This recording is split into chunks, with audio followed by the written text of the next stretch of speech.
جسے کہ کہا جاتا ہے کبھی خوشی کبھی غم، تو اسی طرح سے خوشی کے ساتھ رنج و غم لگے ہوئے ہیں۔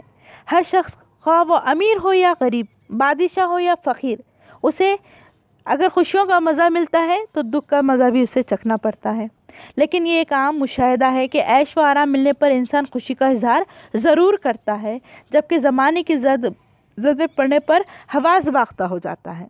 یہ انسان کی فطرت ہے، جب اسے کہیں سے کوئی خوشی میسر آتی ہے تو وہ بہت زیادہ خوشی کا اظہار کرتا ہے، بلکہ خوشی میں باولا ہو جاتا ہے۔ لیکن جب کہیں کوئی مصیبت آتی ہے، کوئی پریشانی ہوتی ہے تو بہت زیادہ وہ حواس باختہ ہوتا ہے، پریشان ہو جاتا ہے اور بھول جاتا ہے کہ یہ وقتی غم ہے، وقتی مصیبت ہے، اس کے بعد راحت مل جائے گی، لیکن وہ یوں سمجھتا ہے گویا زندگی اس کی اب ختم ہو کر رہ گئی ہے۔ دراصل وہ زندگی کے سرد و گرم اور نشو و فراز کو بالکل بھلا دیتا ہے۔ وہ بھول جاتا ہے کہ زندگی میں اس طرح کے اتار چڑھاؤ لگے رہتے ہیں۔ حقیقت کو وہ ملحوظ رکھتے ہوئے شاعر نے یہی بات سمجھانے کی کوشش کی ہے کہ کہتا ہے کہ زندگی کی حقیقت کو جب سمجھا ہی نہیں تو زندگی جینے کا مزہ کیا ہے؟ نہ جانے زندگی کیا تھی اور ہم اسے کیا سمجھتے رہے۔ مطلب یہ ہوا کہ اگر زندگی میں ہمیں آسانیاں، راحتیں، عیش و عشرت نصیب ہوئی تو ہم نے سمجھا زندگی اسی کا نام ہے، جینا اسی کا نام ہے، لیکن ایسا ہے نہیں، بلکہ زندگی میں رنج و غم، دکھ اور سکھ لگے ہوئے ہیں۔ ایک حقیقت یہ بھی ہے، اگر غم کے بعد خوشی ملے تو خوشی کا مزہ ہی کچھ اور ہوتا ہے، اور اگر مسلسل خوشی ملتے رہے تو ہم خوشی کا وہ احساس نہیں کر پائیں گے جب تک کہ غم بھی ہمیں نہ مل جائے۔ غم ملنے کے بعد ہی خوشی کا صحیح اندازہ ہو سکتا ہے، اور انسان خوش اس وقت ہی ہو سکتا ہے جب اس نے غم کا بھی مزہ چکھا ہو۔ چلیے اب ہم دوسرے شعر کی طرف بڑھتے ہیں۔ نہ خدا بے خود فضا خاموش ساکت موج آب، نہ خدا بے خود فضا خاموش ساکت موج آب، اور ہم ساحل سے تھوڑی دور پر ڈوبا کیے۔ دیکھیے گا ادھر نا خدا کہتے ہیں، یہاں پر نا خدا کا جو لفظ آیا ہے وہ کہتے ہیں ملح کو، یعنی کہ کشتی چلانے والا۔ نا خدا بے خود، بے خود ہے یعنی آپے میں نہیں ہے۔ فضا خاموش، فضا ہواؤں کو کہیں گے، خاموش ہے، ساکت ہے، اور ساکت موج آب، موج آب پانی کی جو موجیں ہوتی ہے وہ خاموش ہے، اور ہم ساحل سے تھوڑی دور پر ڈوبا کیے۔ دیکھیں ہم کیا کہتا ہے شاعر کہ عام طور پر انسان کے دریا میں ڈوبنے کا جو خدشہ ہے وہ اس وقت ہوتا ہے جب ہوائیں طوفانی چل رہی ہو، یا دریا میں تلاطم آ چکا ہو، یا دریا میں بہت زیادہ موجیں ٹھاٹے مار رہی ہو۔ لیکن شاعر کا کہنا ہے ہم اتنے بد نصیب ہیں، ہمارے ساتھ ایسا کوئی معاملہ نہیں رہا، یعنی کہ نہ ہی طوفانی ہوائیں ہو رہی تھی، نہ ہی یہاں پر جو ہمارا ملا تھا یا ناخدا تھا وہ آپے سے باہر تھا، اور نہ ہی یہاں پر موجیں ٹھاٹے مار رہی تھی۔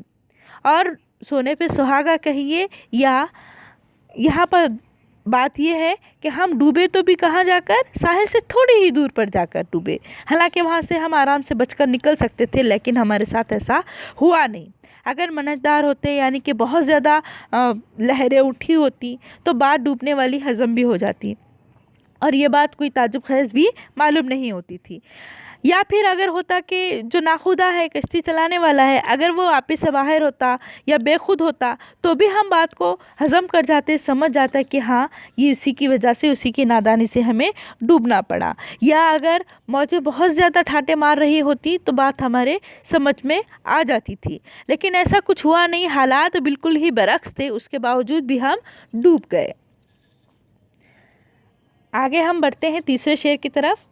وہ ہوائیں وہ گھٹائیں وہ فضا وہ اس کی یاد، وہ ہوائیں وہ گھٹائیں وہ فضا وہ اس کی یاد، ہم بھی مضرب علم سے ساز دل چھیڑا کیے۔ دیکھیے یہاں پر کبھی کبھار ایسا ہوتا ہے کہ کسی مخصوص ماحول کے زیر اثر کبھی کسی کی یادیں آنے لگتی ہے، یاد آنے لگتی ہے، یادوں سے وابستہ ہو جاتے ہیں، کبھی بھولی بسری یادیں انسان کو آتی ہے، کبھی بھولی بسری باتیں یاد آ جاتی ہے۔ شاعر پر بھی شاید کچھ ایسی ہی کیفیت طاری ہے، اس لیے اسے اپنے محبوب کی یاد آ رہی ہے، اس کا دل بہت اداس ہو چکا ہے، بہت وہ یاد کرتا ہے اپنے محبوب کو، کبھی اس نے اس ماحول میں اپنے محبوب کے ساتھ زندگی کے حسین لمحات گزارے تھے، مطلب ابھی محبوب ساتھ ہے نہیں، لیکن ایسے حالات ہیں، ایسے موقع سے پھر میسر آیا ہے حالات کو جینے کا، حالات کو گزارنے کا، لیکن مجبوری یہ ہے کہ شاید محبوب ساتھ میں نہیں ہے۔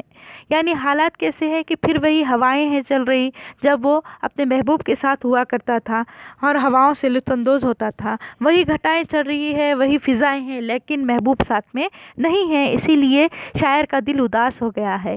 وہ حسین لمحے جو اس نے اپنے محبوب کے ساتھ ایسے ماحول میں گزارے تھے، ماحول دوبارہ وہی نظر آتا ہے لیکن محبوب نظر نہیں آتا۔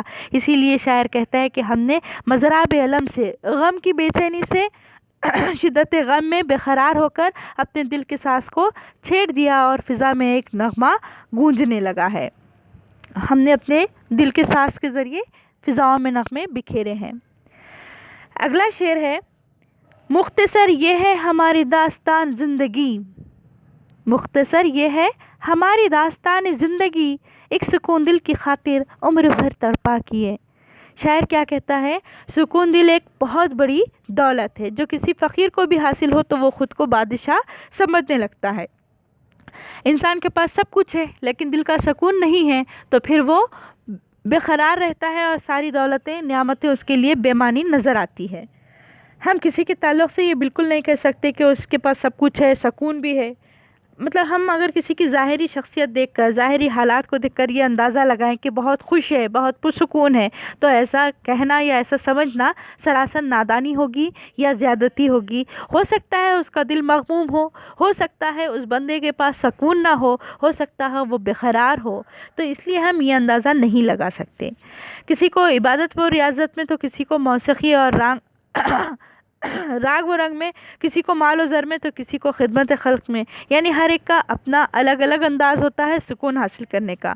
ہر ایک کی اپنی سوچ ہوتی ہے، اپنی فکر ہوتی ہے، وہ ہر بندہ اپنے اپنے طور پر کسی نہ کسی چیز میں سکون ڈھونڈتا رہتا ہے۔ شاعر کو بھی اپنے دل کے سکون کی تلاش ہے، وہ بھی زندگی بھر سکون حاصل کرنے کے لیے بھٹکتا پھرتا رہا، کبھی اس در کبھی اس در، کبھی یہاں تو کبھی وہاں، لیکن بدقسمتی سے اسے سکون کی دولت نصیب نہیں ہو سکی۔ وہ بہت ہی غمناک انداز میں، بڑے ہی درد بھرے لہجے میں کہتا ہے کہ ہماری داستان زندگی بس اتنی سی ہے کہ ہم عمر بھر دل کے سکون کے لیے تڑپتے رہے، پھرتے رہے، مارے ادھر سے ادھر ڈھونڈتے رہے سکون کو، لیکن سکون حاصل نہ کر سکے۔ چلیے آئیے آج ہم پھر اس غزل کو مکمل کرنے جاتے ہیں۔ غزل کا آخری شعر مقطع ہے۔ شاعر کہتا ہے کہ کاٹ دی یوں ہم نے جذبی راہ منزل کاٹ دی، کاٹ دی یوں ہم نے جذبی راہ منزل کاٹ دی، گر پڑے ہر گام پر سنبھلا کیے۔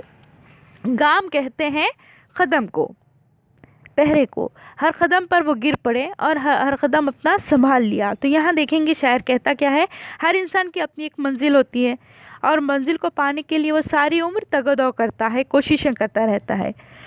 بہت سے خوش نصیب ایسے ہوتے ہیں جو اپنے مقصد کو حاصل کر لیتے ہیں یا اپنی منزل کو پا لیتے ہیں، لیکن بعض لوگ ایسے بد نصیب ہوتے ہیں کہ منزل کے قریب رہ کر بھی منزل کو حاصل نہیں کر پاتے ہیں۔ زندگی کا سفر منزل کے کچھ دور ہی رہتا ہے اور زندگی ختم ہو جاتی ہے اور وہ منزل کو پانے سے محروم رہ جاتے ہیں۔ تو شاعر کا بھی شمار انہی لوگوں میں سے ہے کہ کاٹ دی یوں ہم نے جذبی راہ منزل کاٹ دی، یعنی منزل کو حاصل کرنے کے لیے راستے ہم نے یوں ہی کاٹ دیے۔ بعض لوگ اپنی اولو العزمی ہمت کی بنا پر گرتے پڑتے جیسے تیسے منزل تک پہنچ ہی جاتے ہیں۔